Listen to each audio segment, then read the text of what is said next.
నమస్తే, welcome back to Sai Priya recipes. Hi అండి, ఎలా ఉన్నారు? అందరూ బాగున్నారా? చల్లచల్లని సాయంత్రం వేళ బయట వర్షం పడుతూ ఉంటే వేడివేడి అరటికాయ బజ్జీలు తినాలని ఎవరికి అనిపించదు చెప్పండి? మీకు కూడా అనిపిస్తుంది కదా. అయితే అరటికాయ బజ్జీల్ని పర్ఫెక్ట్ కొలతలతో ఎలా తయారు చేసుకోవాలో నేను మీకు ఇప్పుడు చూపించబోతున్నాను. మరెందుకండి లేటు, నేను చెప్పిన కొలతలతో అరటికాయ బజ్జీలు చేసి మీరు కూడా ఎంజాయ్ చేసేయండి. ఇవి చేసుకోవటానికి ముందుగా ఇలా ఒక బౌల్ తీసుకుని దీనిలో 1 కప్పు బియ్యం పిండి, 3 కప్పుల శనగపిండి వేసుకోవాలి. నేను ఇక్కడ నా మెజర్మెంట్ కప్పుని యూజ్ చేస్తున్నాను. మెజర్మెంట్ కప్పులో ఇది 1/4 కప్పు. మీరు కావాలంటే ఏ చిన్న గ్లాస్తో అయినా సరే కొలత తీసుకోవచ్చు. ఇప్పుడు ఈ పిండిలోని 1/2 teaspoon salt, 1 teaspoon red chilli powder, 1/2 teaspoon baking soda, ఇవి 3 వేసేసి ఒకసారి స్పూన్తో బాగా కలిపేయండి.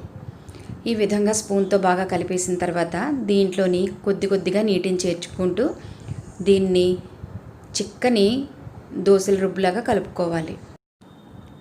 ఈ విధంగా చిక్కగా దోసల రుబ్బులాగా కలుపుకోవాలి. ఒకవేళ మీకు దీంట్లోని వాటర్ కనుక ఎక్కువైనట్లయితే అసలు మీరు టెన్షన్ పడాల్సిన అవసరం లేదు. దీంట్లోని ఒక 2 టేబుల్ స్పూన్ల శనగపిండి వేసుకుని దీన్ని మళ్ళీ కలుపుకోవాలి. ఇక్కడ నాకు కొద్దిగా వాటర్ ఎక్కువైంది, అందుకు నేను మరొక 2 టేబుల్ స్పూన్ల శనగపిండిని వేసుకుని బాగా కలిపేసుకున్నాను. ఈ విధంగా మనం పిండిని వాటర్ ఎక్కువైనప్పుడల్లా అడ్జస్ట్ చేసుకోవచ్చు. అయితే బియ్యం పిండి వేసుకోకుండా మీరు శనగపిండిని యూజ్ చేసుకోండి. ఈ విధంగా చాలా చిక్కగా ఉండేలాగా కలుపుకోవాలి. ఇలా కలుపుకున్నాక దీన్ని ఒక పక్కన పెట్టేసి ఇప్పుడు వేరొక బౌల్ తీసుకొని ఆ బౌల్లోని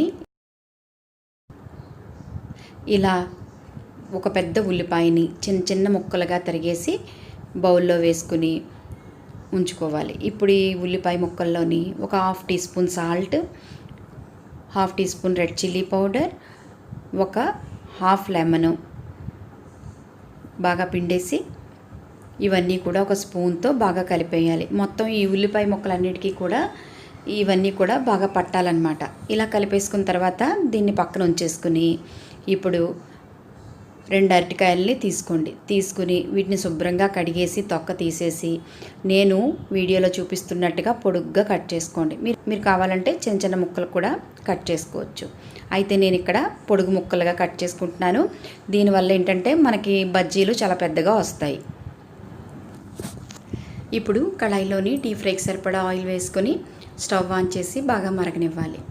ఆయిల్ మరిగిందో లేదో మనం కొద్దిగా పిండిని ఇలా వేసుకుని చెక్ చేసుకుందాం.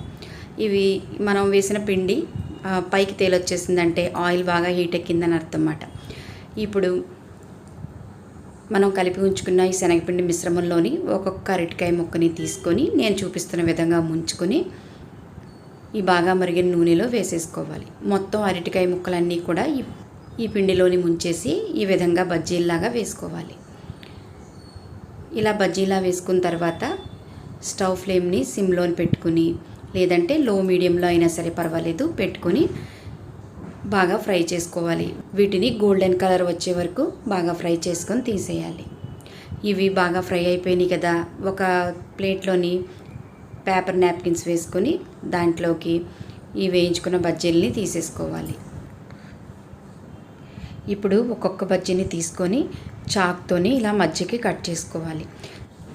ఈ విధంగా కట్ చేసుకున్నాక మనం ఆల్రెడీ కలిపి ఉంచుకున్న ఉల్లిపాయ మిశ్రమం ఉంది కదా, దాన్ని దీంట్లో స్టఫ్ చేసుకోవాలి.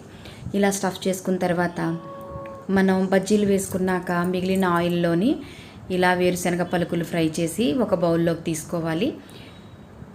ఆనియన్స్ వేసుకున్నాక దీనిపైన ఇలా వేరుశనగ పలుకులు వేసేసుకుని అన్నిటినీ కూడా మనం రెడీ చేసుకొని ప్లేట్లో పెట్టుకొని సర్వ్ చేసుకోవాలి. ఇలా వేరుశనగ పలుకులు వేసుకుంటే మనకి తినేటప్పుడు కరకరలాడుతూ ఎక్స్ట్రా టేస్ట్ కూడా వస్తుంది. చూసారు కదా, చాలా సింపుల్గా ఈజీగా ఇంట్లోనే అరటికాయ బజ్జీ ఎలా తయారు చేసుకోవాలో చూపించాను.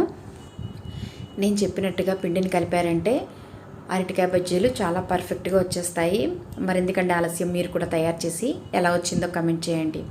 మరిన్ని వీడియోస్ చూడటానికి నా ఛానల్ని సబ్స్క్రైబ్ చేసుకోండి. అలాగే మీ ఫ్రెండ్స్ అండ్ ఫ్యామిలీ మెంబర్స్ అందరికీ కూడా నా రెసిపీస్ని షేర్ చేయండి. అలాగే నా ఛానల్ని లైక్ చేయండి. Thank you for watching.